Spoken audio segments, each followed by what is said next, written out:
Hello and welcome to episode 73 of the Green Man Outdoors podcast. My name's Kyle Green. I'm AJ. I'm Jeff. I'm Ryan. And I wanted to kick off this podcast while talking about Hunter Nation. It's a 501c3 nonprofit whose spokesperson is none other than Ted Nugent. He's the one that turned me onto this organization. But I wanted to highlight what it's doing and why you kind of need to know about it if you're in the outdoor industry, if you're interested in the outdoors, if you like hunting or fishing whatsoever. So I'm going to kick it off with their mission statement because that makes the most sense.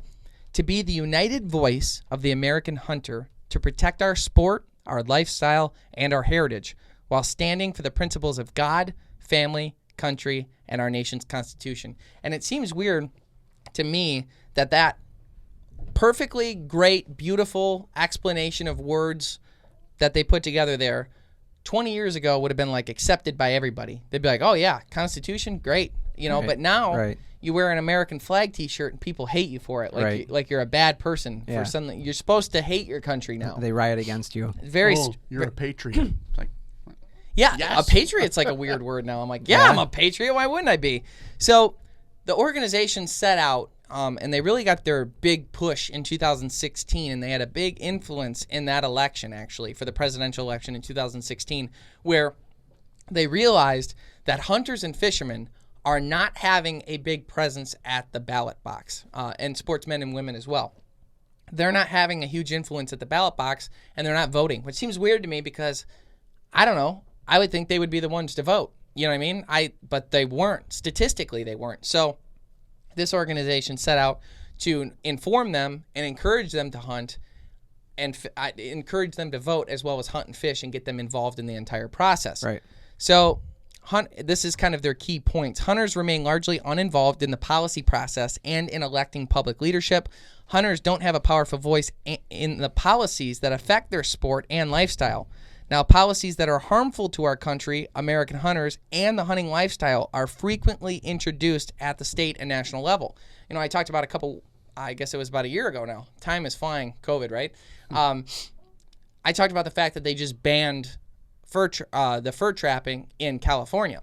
Now, they banned it because they don't like fur trapping. Let's be very clear there. But their reasoning for it was it became a tax liability. So what does that mean?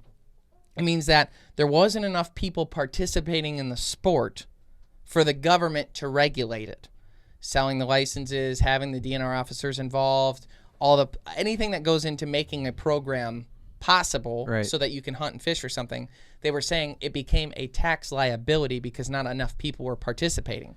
So not to play devil's advocate, but there's some people who would look at the program being cut as a good thing because the government is seeing that not enough money is coming in and it's going out, so they're allocating that money somewhere else. Yeah, that's an interesting thought. I'm actually glad you brought up that question because that is like one of the big rebuttals to that specifically.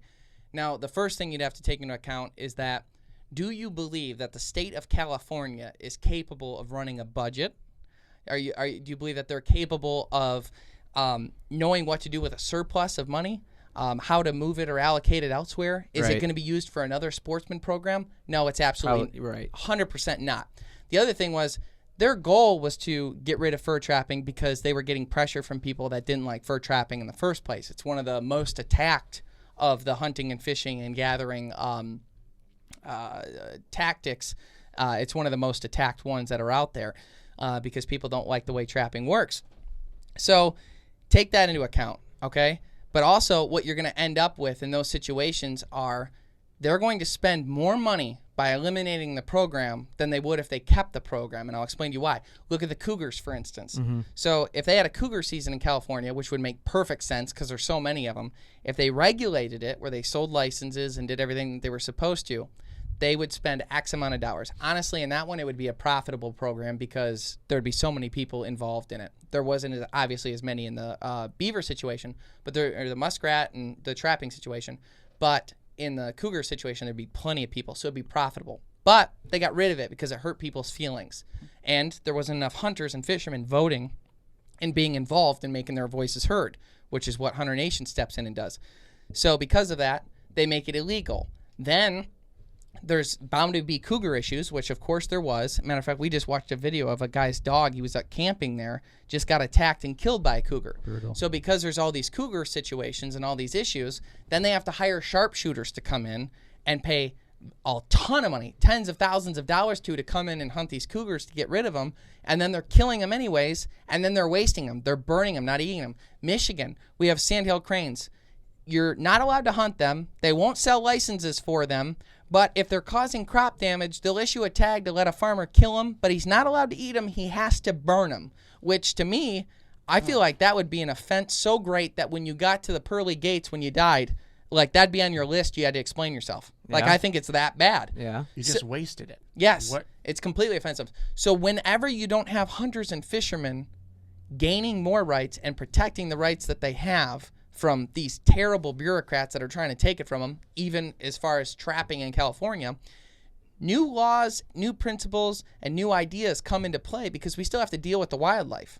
We still have to deal with them. They are looking at any point in time to take away those things. And if we don't participate, and that's the other thing, is where the Greenway Outdoors comes in, where Ted Nugent comes in, where Hunter Nation comes in, is we're inspiring the next generation to get into hunting and fishing so that enough people are participating so we don't lose those things. So it's a twofold fight. Right. We have to get people interested into it at the ground level, and we also have to get people protecting the rights at the Hunter Nation level, which is what they do. So not only do they inspire people to hunt and fish and have those policies, by having that army and having that group of collective people in Hunter Nation come together, then when there's something that comes to the ballot box that Hunter Nation's fighting, they can release their minions, if you will, to go out and vote to fight it. So it's a way of informing all the hunters and fishermen and outdoorsmen and women on what's going on.